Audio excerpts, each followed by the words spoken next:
Olá, seja bem-vindo novamente ao curso online Noções de Saúde e Espiritismo, voltado aí para o trabalhador da Casa Espírita, nessa iniciativa da Associação Médico Espírita de São Paulo. E a gente, como AME Sorocaba e já fui membro da AME São Paulo, nos sentimos extremamente felizes de estar com vocês dessa iniciativa. A gente já fez a aula anterior, que foi a quinta aula, Como Adoecemos, e ela dá abertura ao módulo 2, que denominado como Patologia. E essa é a sexta aula desse curso, né? Além da aula inicial, inaugural aí que teve com o Dr. Décio,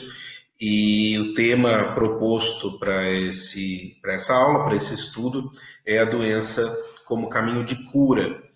a ferramenta de aprendizado. E assim como a anterior, e vocês estão percebendo, né, em todos os temas, são temas extremamente amplos, complexos, e esse em particular é um tema que me atrai bastante. A gente tem estudado, refletido, aplicado em nós mesmos e também na nossa prática clínica, em consultório e junto, né, de trabalhadores da Casa Espírita, buscando compreender melhor qual é o papel da doença na nossa vida, né, o significado dos processos de enfermidade na nossa reencarnação. E a gente trouxe diversos textos, né, e estudos na última aula que vão servir de base fundamental para a compreensão e para o entendimento desse estudo, dessa aula. Então, se ficar, né, alguma dúvida maior aí, retorna na aula anterior que a gente vai retomar alguns conceitos, passar rapidamente por eles, para poder fazer um momento nessa aula de maior reflexão, inicialmente em nós mesmos, né? Que foi a mesma proposta que a gente fez na última aula, e que a gente possa, antes de pensar na casa espírita ou nas pessoas que a gente atende ou auxilia, que a gente pense inicialmente em nós mesmos e possa compreender esse processo de como é que ele acontece em nós, para que posteriormente a gente possa realizar isso em outros momentos. Então, esse é um texto que está no livro A Alma da Matéria, da doutora Marlene Nobre,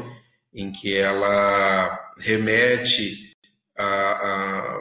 uma passagem do livro Nosso Lar, de André Luiz, trazendo que o paradigma médico espírita estabelece que o indivíduo é responsável por sua saúde, enfatizando: toda medicina honesta é serviço de amor, atividade de socorro justo, mas o trabalho de cura é peculiar a cada espírito. Daí a ênfase ao autoencontro e ao encorajamento à saúde. Aqui, André Luiz, e com reforço aí da doutora Marlene, está trazendo essa reflexão de que todas as ferramentas de cuidado à saúde, a medicina, as práticas integrativas, todas as terapêuticas, o arsenal terapêutico disponível ao nosso alcance, são processos extraordinários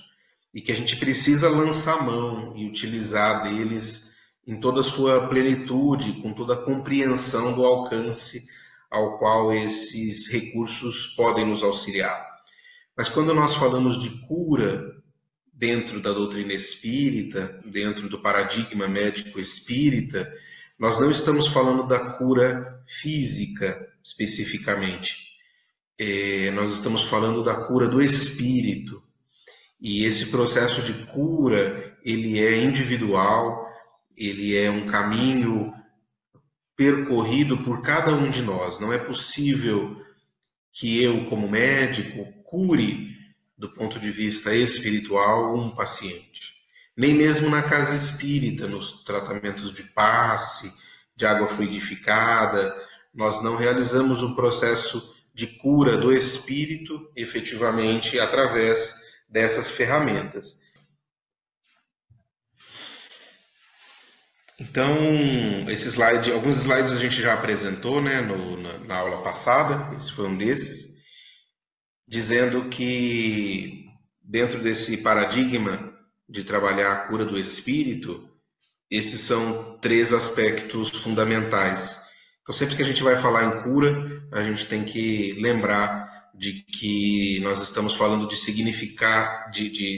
elaborar novas criações mentais, transformar as vibrações dos sentimentos, renovando e reorganizando a malha perispiritual. Então, cura do espírito, entre outros fatores, significa a gente reorganizar o campo ou corpo mental através da elaboração de novas criações mentais, de um pensamento harmonizado com a lei divina, com a lei de amor, transformando a vibração dos sentimentos doentes que podem ter sido acumulados, desorganizados em nós, permitindo que os sentimentos estejam alinhados com o bem, com o belo, com o amor, e assim ir renovando e reorganizando a nossa malha perispiritual. E é um pouco do que a gente vai trabalhar na aula de hoje, dentro deste processo, em particular do processo de renovação e de reorganização da malha perispiritual. Retomando, né, esses conceitos de Emmanuel e de Lourenço Prado, espíritos pela psicografia do Chico, de saúde como perfeita harmonia da alma,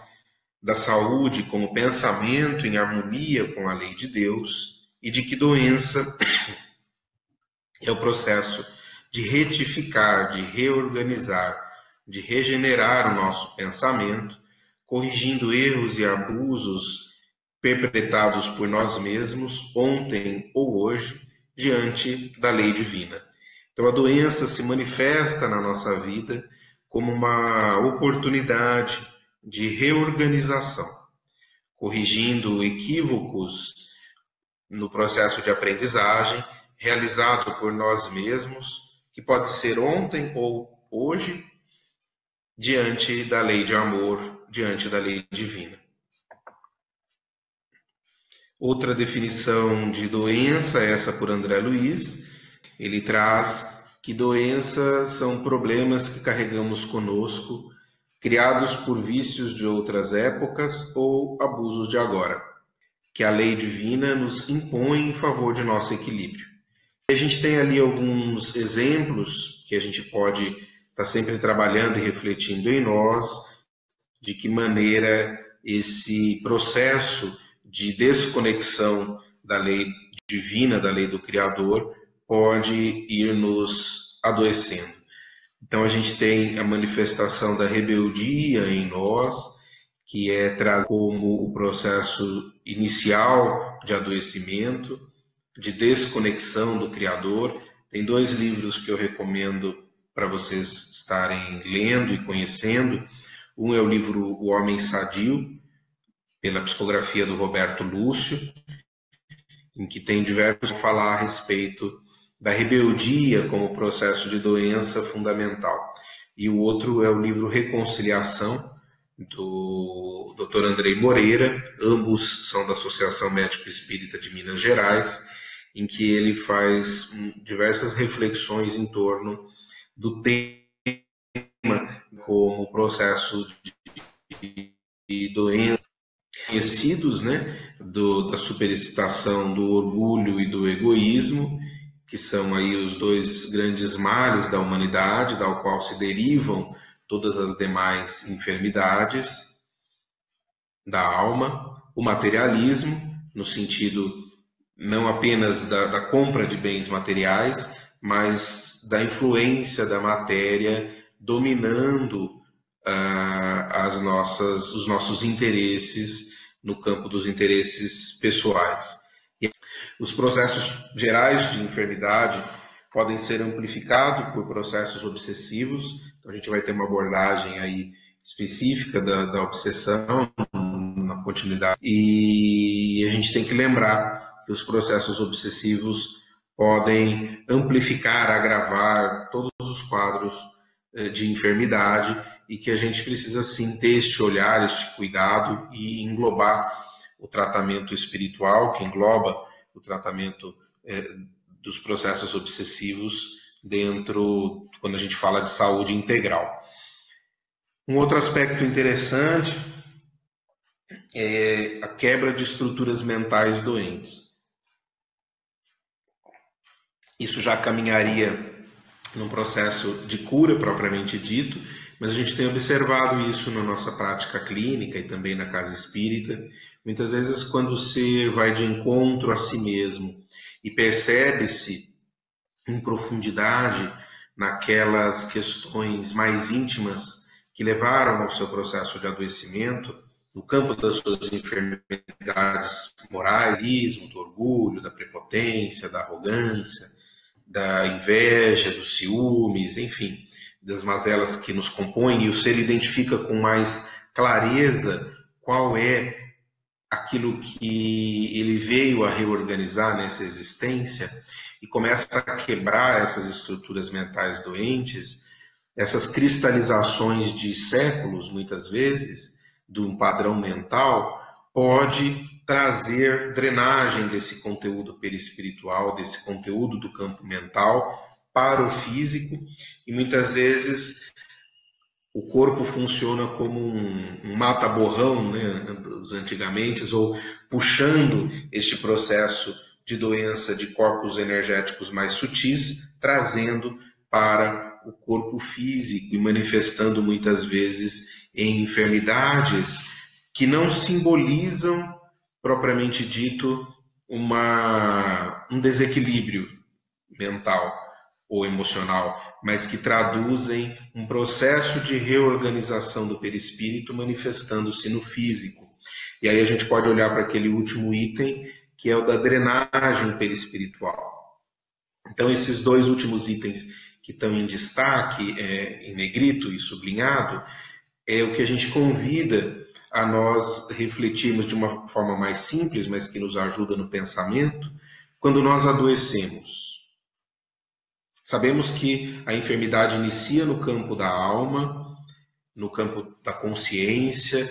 que adoece os nossos pensamentos, que adoece o nosso campo energético, o perispírito, que adoece, desequilibra o nosso corpo vital, e com isso a nossa vitalidade fica comprometida, até plasmar ou corporificar na nossa estrutura física.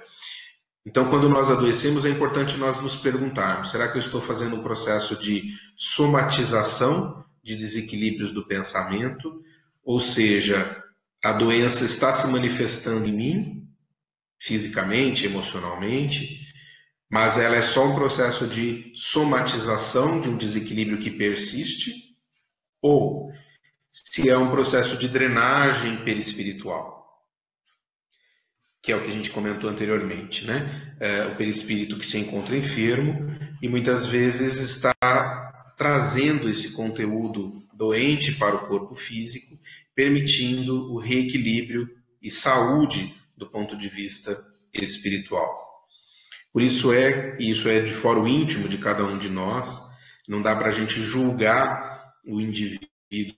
que se encontra enfermo, em que processo que ele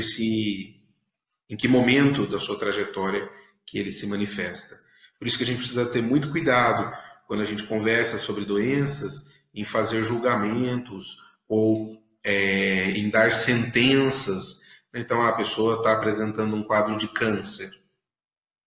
Esse quadro oncológico, ele pode ser uma somatização de desequilíbrios do pensamento, dos sentimentos, das emoções, e que está se manifestando na forma de uma enfermidade grave e que, portanto, tem todo um caminho de percorrer na direção da cura, como este câncer também pode ser um processo de drenagem perispiritual, Ou seja, o indivíduo já equilibrou o seu campo mental, né, suas existências anteriores, as suas emoções já estão equilibradas, mas do ponto de vista do perispírito, ele ainda trazia nódoas, manchas, que necessitavam vir para o corpo físico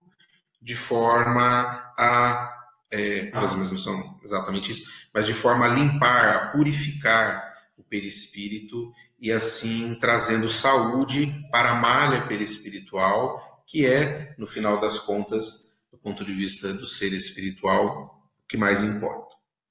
Então é importante a gente olhar para esses dois processos em nós. E dentro disso vem uma das reflexões mais importantes que a gente precisa se fazer, e também é importante refletirmos junto daqueles que atendemos, qual é o significado da doença para você neste momento da sua vida. Já apareceram aí algumas opções, mas olhando para nós, refletir intimamente e nos perguntarmos se eu me encontro adoecido, né? Se eu não me encontro adoecido nesse momento, eu poder refletir se tem algum familiar, alguém próximo que se encontra doente, o que é que ele significa aquela doença para mim nesse momento. Essa reflexão é de extrema importância, porque ela traduz para nós de que maneira nós, por mais conhecimento que tenhamos, nós nos sentimos diante da dor, diante do sofrimento, diante da aflição. Então, muitas vezes como um processo de punição, de castigo, de sofrimento, né, trazendo toda uma carga emocional delicada de culpabilização de nós mesmos. Outros de nós podem observar a doença como um freio para que a gente não se comprometa mais diante das leis divinas, como um reajuste diante da lei, como um aviso, olha, se você continuar neste caminho, com essas escolhas de estilo de vida, de comportamentos alimentares, de vícios, de pensamentos, de relacionamento, lá na frente um adoecimento mais grave, não por castigo, não por punição, mas por consequência de resultado dos nossos próprios atos. E alguns de nós já conseguem enxergar o momento de doença como um momento de parada, de reflexão. Opa, o que é que está acontecendo na minha vida? O que é que essa doença vem a me ensinar, vem a me convidar a refletir sobre mim mesmo? É uma oportunidade de entendimento, de compreensão sobre nós mesmos, de mudança ou de ajuste de rumos, de revisão de algumas crenças que têm nos limitado, de algumas ilusões que a gente tem persistido, e como um estímulo ao progresso. Então é sempre importante que a gente faça essas reflexões. Não vai dar tempo da gente entrar em maior profundidade nelas, mas elas nos remetem no frigir dos ovos, né? Elas nos remetem à nossa relação com o próprio Criador. De que maneira está a minha relação com o Criador, passa muito pela maneira como eu enxergo e encaro as dificuldades e as aflições, não aquelas que simples do dia a dia, que muitas vezes a gente passa sem maiores dificuldades, mas aquelas que mexem conosco, aquelas que geram um terremoto propriamente dito em nós, que pode ser no campo físico, de doença física, pode ser no campo emocional, pode ser no campo do relacionamento, de perdas, enfim, de aflições que nos chegam. E é de extrema importância a gente parar para fazer essas reflexões em nós. Aí a gente vai retomar a última aula, vou passar muito rapidamente aí, mas um modelo que permite a gente compreender o como adoecemos, e a gente entende que através dos nossos desequilíbrios espirituais, da nossa mente, né, ainda enferma, das sensações doentes, do interesse pessoal, levam a nós a atitudes destrutivas, numa oposição sistemática à lei de amor, gerando transgressões, e isso vai ficando registrado na nossa memória, vai sendo confrontado com as leis divinas inscritas na nossa consciência, e aquilo que não é coerente com a lei divina vai gerando em nós marcas, que vão se expressando como lesão perispiritual, na forma de manchas, nódulos, esquerçamentos, hipertrofia de áreas, hipotrofia de áreas energéticas, e complica-se ou agrava-se, e na verdade vem a ser um mecanismo da lei divina a nos convidar ao reajuste, à reparação, esse processo que, entre outros autores, André Luiz chama de culpa tóxica. Então eu vou ler esses dois textos que eu acho que são muito significativos. A recordação dessa ou daquela falta grave, mormente daquelas que jazem recalcadas no espírito, sem que o desabafo e a corrigenda funcionem por válvulas de alívio das chagas ocultas do arrependimento, cria na mente um estado anômalo que podemos classificar de zona de remorso. Então aqui, a gente não vai conseguir entrar em profundidade nisso pelo tempo, mas a gente precisa lembrar daquelas fases do processo de regeneração, que significam, né? A partir de um erro, de um desvio da lei de amor, ainda no processo de aprendizagem do espírito, ele instala-se um processo de remorso. A partir do remorso, nós temos a expiação, o arrependimento e a reparação. Isso está bem descrito no livro Céu e Inferno, há diversas palestras, autores extraordinários. Ou seja, para não entrar imediatamente, a gente compartilhe, desabafe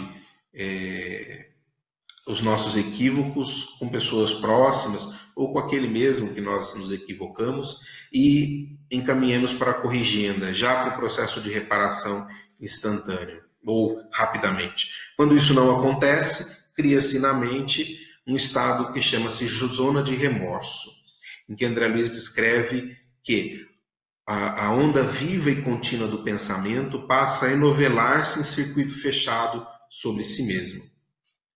Então, o pensamento, que é uma onda contínua, viva, ela fecha-se em torno de si mesmo num circuito fechado, com reflexo permanente na parte do veículo psicossomático, ligado à lembrança das pessoas e circunstâncias associadas ao erro de nossa autoria. Na região perispiritual correspondente àquela emoção, àquele comportamento, àquele padrão de pensamento ou de sensação doente. Estabelecida a ideia fixa sobre esse nódulo de forças mentais desequilibradas, então vai gerando o pensamento enovelado, posteriormente uma ideia fixa, forma-se um nódulo de forças mentais. A partir desse instante, André Luiz coloca que é indispensável que acontecimentos reparadores se nos contraponham ao modo enfermiço de ser, para que nos sintamos exonerados desse ou daquele fardo íntimo ou exatamente redimidos perante a lei. Então, a partir desse processo de adoecimento causado por nós mesmos, né, por isso que a gente precisa quebrar totalmente em nós a ideia de punição ou de castigo, mas compreender que é consequência dos nossos próprios atos, é resultado das nossas escolhas.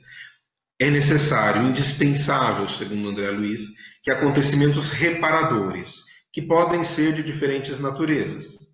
relacionamentos difíceis, perda de um ente querido, perda de uma condição social, ou no campo das enfermidades, que é o nosso foco nesse estudo, aconteçam para que a gente possa ir se reorganizando, sentindo redimidos perante a lei divina. Então, nódulos, lesões, feridas perispirituais, manifestando-se como enfermidades do físico, do emocional, do mental, são oportunidades de reajuste da consciência do espírito.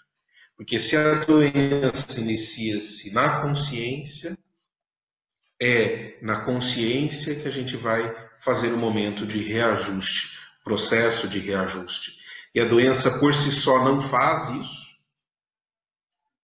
mas ela pode ser um caminho que nos convida à reflexão íntima, ao entendimento dos processos que acontecem em nós e ao direcionamento de um processo verdadeiro de cura. Então, a doença por si só, a enfermidade, não manifesta o ajustamento do espírito perante a lei, mas ela sinaliza para nós em que direção nós nos equivocamos no passado, em que direção nós precisamos reajustar em nós. Isso a gente já falou, né? Vou passar aqui rapidamente. Para maior entendimento, volta na aula anterior. Então, o porquê nós adoecemos em determinados órgãos, que são essas zonas de atração magnética, que dizem respeito a situações que nos equivocamos no passado, gerando nódoas, feridas, manchas, nódulos perispirituais, que vão desorganizando toda a nossa malha perispiritual, essa nossa estrutura de luz que nos compõe e que permite que a gente possa progredir e evoluir diante de toda essa trajetória. E esses resíduos não podem permanecer na consciência, eles não permanecem na consciência, e eles são filtrados e armazenados nos tecidos do perispírito, da malha perispiritual, convidando-nos no tempo adequado, isso é importante também, né? Às vezes, naquele momento em que o espírito, na sua trajetória evolutiva, está comprometendo-se perante a lei, ele não vai ter nenhuma possibilidade de aprendizagem com aquela situação de reparação. Então, ela muitas vezes acontece em encarnações posteriores, convidando-nos aí sim, quando a gente já tem mais consciência e entendimento, a um aproveitamento real daquela prova. E como é que isso acontece? Então, lá no mundo espiritual, nós analisamos o nosso conteúdo de memória, observamos os núcleos que, entre aspas, mancham a consciência espiritual, e nós pensamos, fazemos escolhas que vão se constituir no nosso planejamento reencarnatório, que é o grande plano de amor de Deus por nós, convidando-nos a progredir, a expandir as conquistas já realizadas e reparar, regenerar, reorganizar aquelas estruturas que precisam de uma repaginação, permitindo que a gente faça isso que está sinalizado na tela, a reorganizar a nossa malha perispiritual, permitindo que nos encontremos em plenitude, em saúde, em harmonia. Então, falando especificamente do planejamento reencarnatório, bem resumidamente, né, é um processo educativo que aprimora as vibrações do pensamento, modifica as vibrações para alcançar as metas de evolução e os objetivos em cada existência, reorganizando a estrutura perispiritual e adquirir novos valores. Então a gente vê que é um processo de educação, não é um processo de punição ou de castigo de Deus. Muito pelo contrário, a nossa reencarnação é planejada nas bases do amor e da misericórdia, embora a lei de ação e reação também esteja presente em todo este processo, permitindo que a gente possa reorganizar aquilo que ontem nós desorganizamos e que a gente possa expandir aquilo que ontem nós já, no campo dos sentimentos e dos valores espirituais. E dentro desse processo de reorganização da estrutura perispiritual, a gente vai ter 3 eixos que sustentam o planejamento reencarnatório, quais sejam o planejamento genético, que diz respeito ao nosso duplo etérico, corpo vital, e ao nosso corpo físico, o nosso fato do espírito, né? Que engloba todos esses aspectos. A ambientação reencarnatória, onde é que nós nascemos, em que condições, em que país, em que região, em condições socioeconômicas. Os grupos de convivência, inicialmente a família inicial, né? depois a família de origem, depois a família constituída, os múltiplos relacionamentos que a gente vai estruturando ao longo da nossa existência, não apenas os relacionamentos afetivos, mas os de amizade, os de trabalho e também o eixo da profissão, da escolha do trabalho, onde nós estaremos inseridos, seja ele uma profissão externa, seja ele o trabalho dentro de casa ou o trabalho numa instituição voluntária. Não vai dar tempo da gente abordar os outros aspectos, a gente vai falar um pouco mais do planejamento genético, de como é que ele se estrutura dentro de tudo isso que a gente está conversando. Então, dentro do planejamento genético, a gente tem um entendimento de que todas essas questões que estão no lado esquerdo da tela são mapeadas no mundo espiritual. E a gente tem diversas descrições sobre isso. Em particular, eu recomendo 2 livros. Um é o Memórias de um Suicida e o outro é o Missionários da Luz, de André Luiz, em que descreve em detalhes o Instituto de Programação ou de Planejamento Reencarnatório e como é que esse mapeamento dos genes são feitos antes da gente reencarnar e que estruturam um mapeamento genético do perispírito, que vai ser, essa herança genética perispiritual, nesse quadro que está à direita, que vai dar a modelagem básica, matriz, que vai impactar na formação do nosso corpo somático. Ou seja, o nosso genoma humano, formado por 23 cromossomos do espermatozoide e 23 cromossomos do óvulo, quando se juntam, formam aí os nossos pares de cromossomos. Isso vai permitir que reflita em nós, no nosso corpo físico, essa herança genética perispiritual. É a partir do mapeamento genético do perispírito, que é realizado no mundo espiritual, que vai designar, inclusive, a formação do nosso genoma. Porque isso vai nos dar o corpo físico, o tipo físico, cor da pele, defeitos ou características, enfermidades congênitas, predisposições a doenças físicas ou psíquicas, tendências de personalidade, tempo de vida, que evidentemente obedecem à lei de hereditariedade física, mas que tem uma íntima relação também com a genética perispiritual. O mapeamento genético do perispírito vai definir os padrões da reencarnação. Vai ser destacado um grupo de genes portadores de uma densidade fluídica compatível com os sentimentos que vão ser trabalhados. A genética perispiritual, então, se distribui através de pontos sensíveis, representando as matrizes genéticas que o espírito se manifestarão no corpo físico em tempos determinados pelas leis que regem a reencarnação. A genética perispiritual tem, assim, função controladora do planejamento reencarnatório. Então, desde as manifestações de doenças congênitas, que o espírito já manifesta ao nascimento, como também a predisposição a doenças. A gente tem inúmeros casos, a gente vai ver um caso de exemplo, que a gente já citou na aula passada, que é da reencarnação de Segismundo, que está no capítulo 12 e 13 do Missionários da Luz. Nesse capítulo, inicialmente, fala-se de várias outras pessoas, estruturando dentro do Instituto de Planejamento de Programação Reencarnatória o seu mapeamento genético, fazendo ajustes, alguns com deficiência de membros, uma outra pessoa que pede que ela traga um distúrbio de tireoide, que permita que o metabolismo dela seja mais lento e, com isso, ela apresente uma beleza física mais não tão expressiva para os padrões atuais da humanidade, e com isso fazendo com que diminua a chance dela cair novamente nos equívocos da vaidade e da beleza física. Mas o caso que nos chama mais a atenção é o caso de Segismundo, em que Alexandre, o benfeitor espiritual,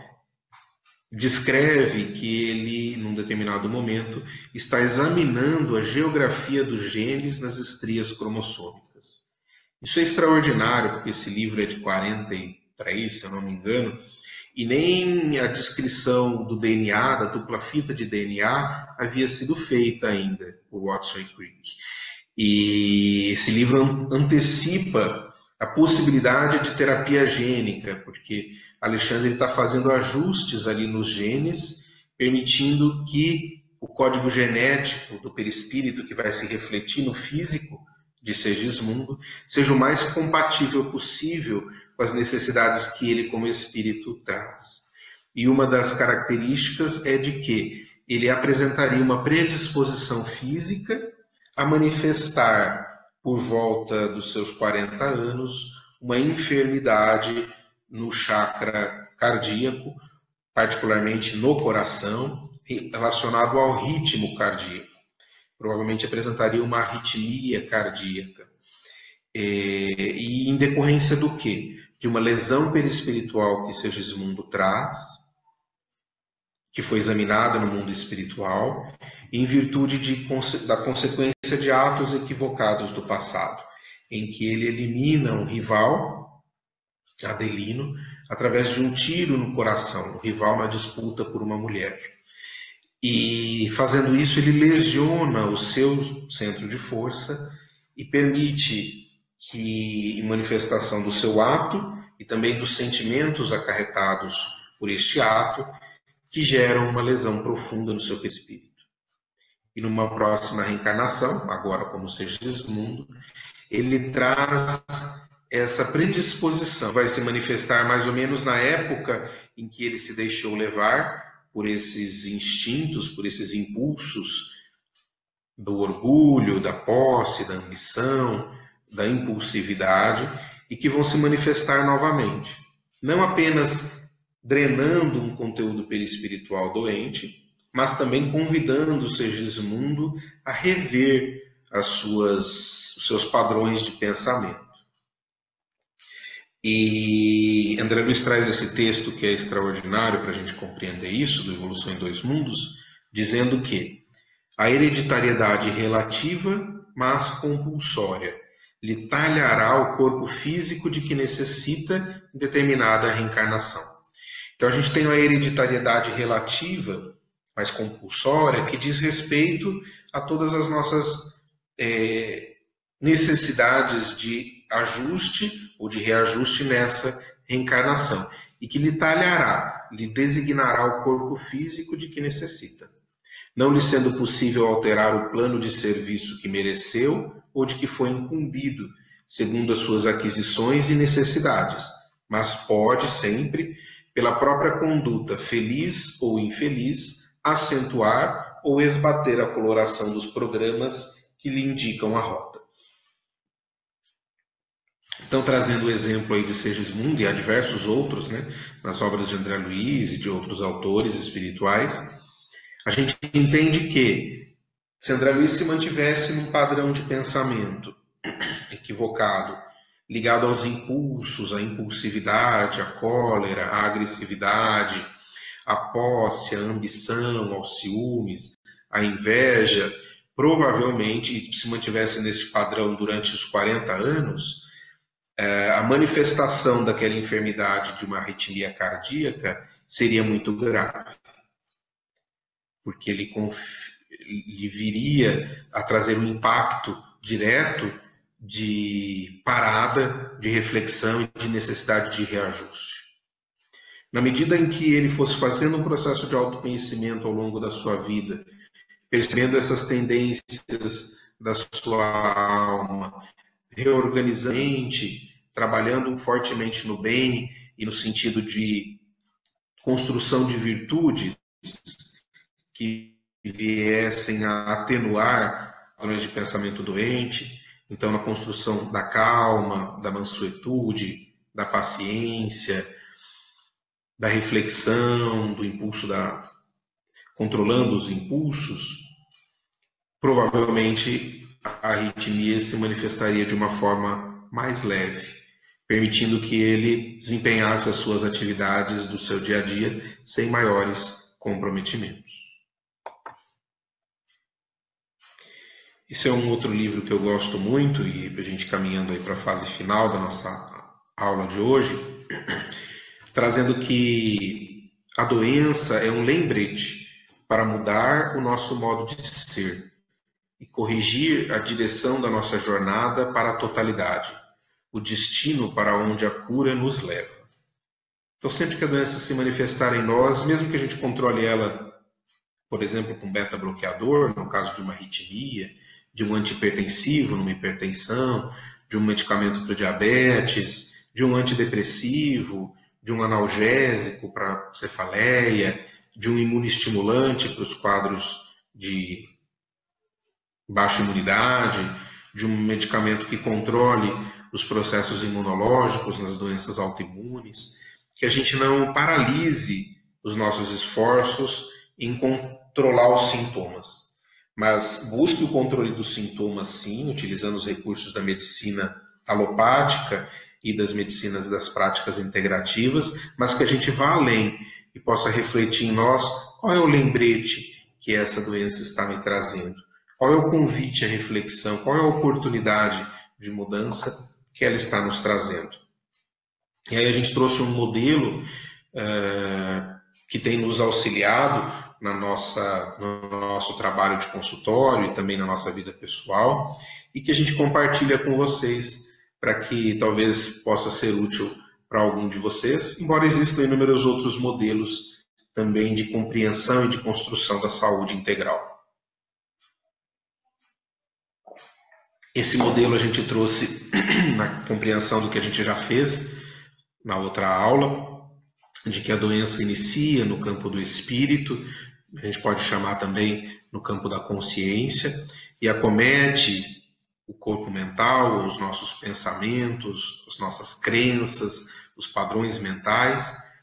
desequilibrando o nosso perispírito, comprometendo o nosso corpo vital, a nossa vitalidade, e aí plasmando no nosso corpo físico.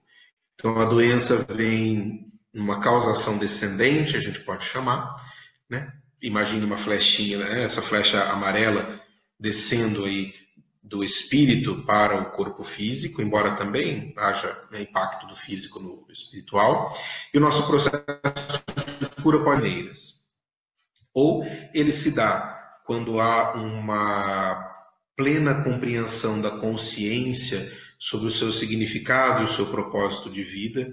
e um alinhamento imediato da consciência com aquilo a que veio fazer numa compreensão plena.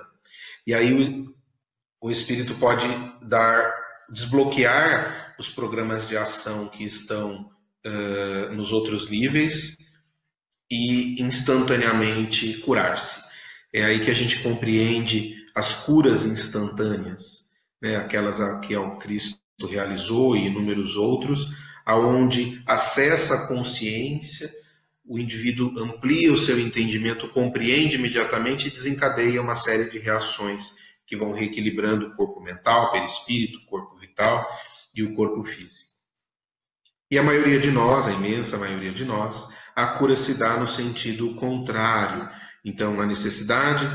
de curar o corpo físico, de compreender os processos físicos, cuidar e compreender os processos do corpo vital, cuidar e compreender do perispírito, cuidar e compreender do corpo mental, permitindo que a gente acesse a consciência de uma forma mais ampla e assim desencadeie o nosso processo de cura espiritual. Embora muitas vezes o corpo físico se encontre doente, isso é importante da gente dizer também, já foi dito em outros momentos, muitas vezes o indivíduo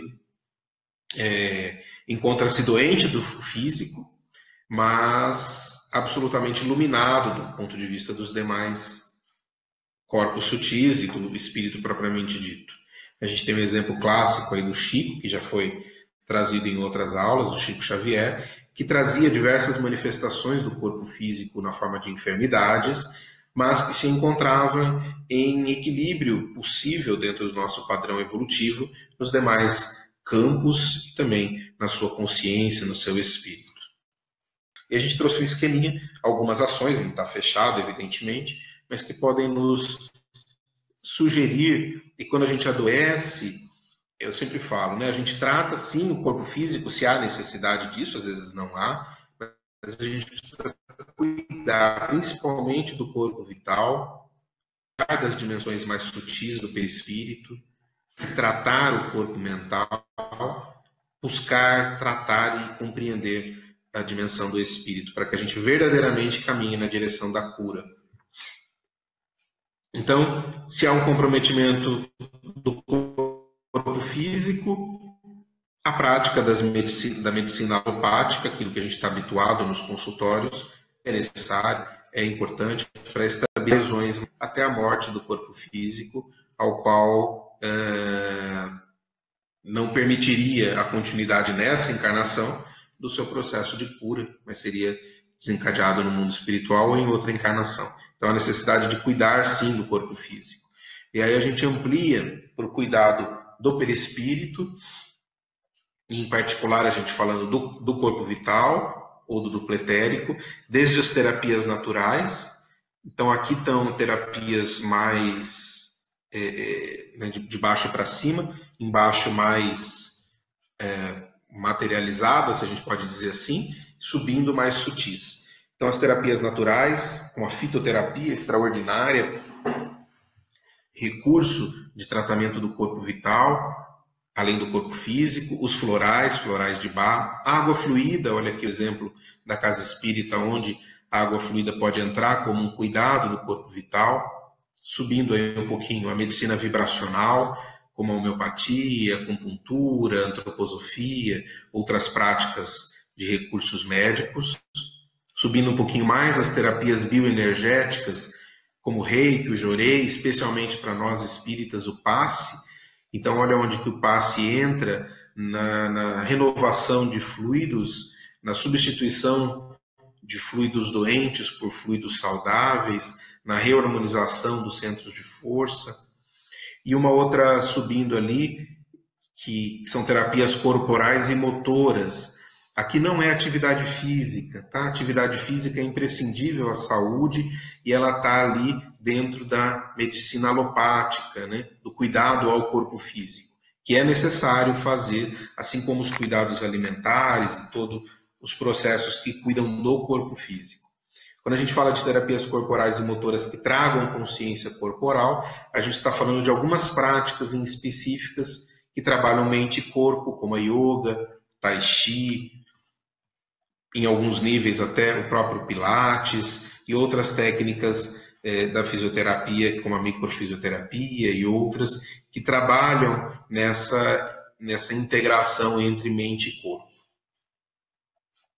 E aí, né, o que eu sempre recomendo, sim, que a pessoa possa ir buscando pelo menos 1 ou 2 recursos de cada uma delas, para que possa ir se reorganizando nesses múltiplos campos. Então, que possa buscar água fluida e o passe, que possa buscar água fluida, fitoterapia e a homeopatia, ou a homeopatia, o passe e algum trabalho de consciência corporal, como yoga, tai chi e tantas outras práticas aí nesse nível.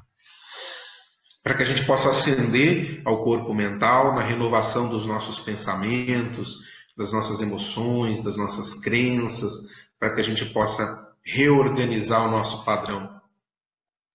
de pensamento. E aí a gente pode falar das práticas espirituais e da religiosidade, da prece, do trabalho no bem, atuando na renovação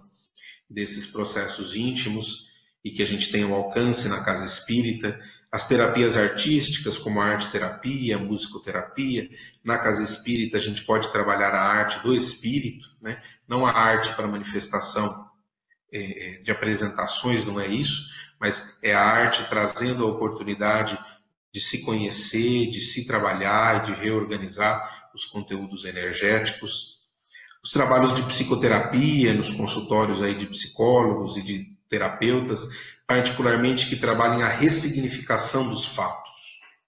E aí não é a mesma coisa, né, evidentemente, mas dentro da casa espírita a gente tem um atendimento fraterno, que pode auxiliar de uma forma diferente, muito diferente das psicoterapias, mas que pode auxiliar na ressignificação de processos patológicos ou emocionais ou espirituais que o indivíduo possa ter.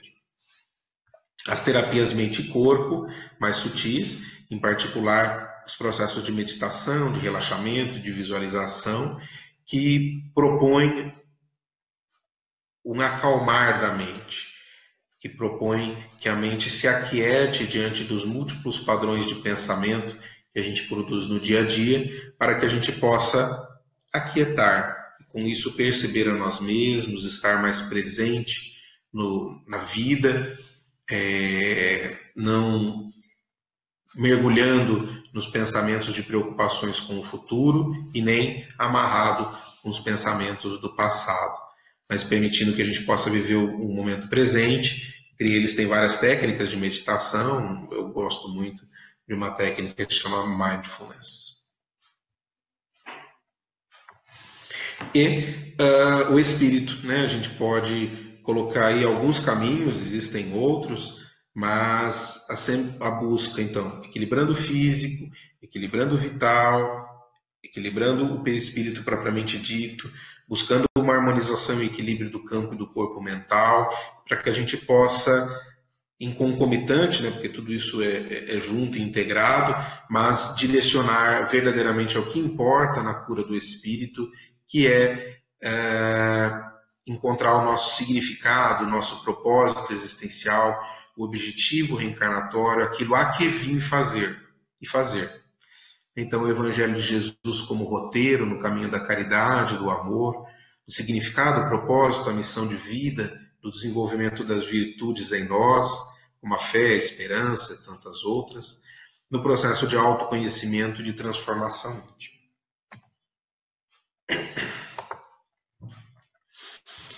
Não será, terminando aí, né, a gente falar do papel do bem na nossa vida.